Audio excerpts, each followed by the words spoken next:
So for me, bravery really came to play through the illness and the death of my daughter, Rose. So we sadly lost Rose when she was 2.5.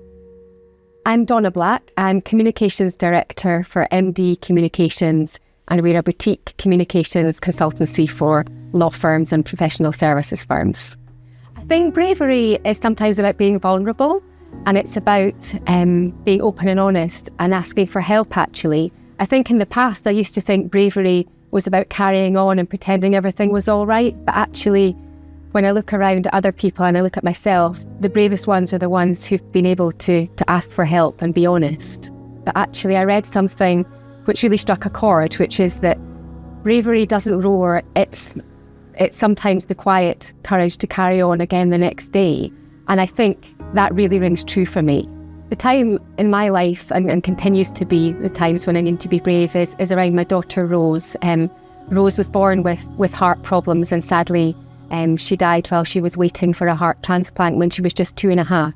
So I had to be brave throughout her life, and even braver once we lost her, because I was in a situation that no parent wants to be in. I had a life I didn't want without my child, but I had to find a way to carry on. So for a long time, carrying on was pretending everything was all right.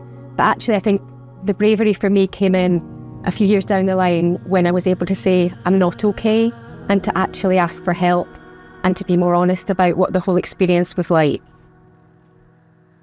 I think for me, it was about taking small steps. So it wasn't even about day to day.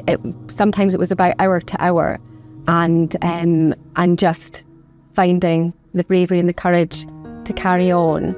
I have 2 more children now and a wonderful family life, and my daughter Rose is still very much part of our family, and we talk about her all the time. So I think being able to keep her memory alive and to carry on a happy and fulfilling life in her memory was really, really important.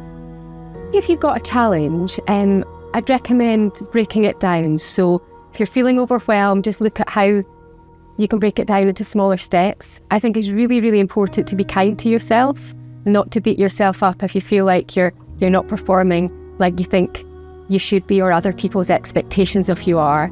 And I think finally, ask for help. One of the bravest things you can do is be vulnerable and honest and ask for help. So if it's at work and you need to have a challenging conversation with a client, perhaps speak to a colleague who's really good at doing that kind of thing. Maybe it's something you need a bit of training or help with. If it's a challenge in your family life, I think talk about it and find someone you can trust to talk about it, and that often gives you the strength to be able to find a way through.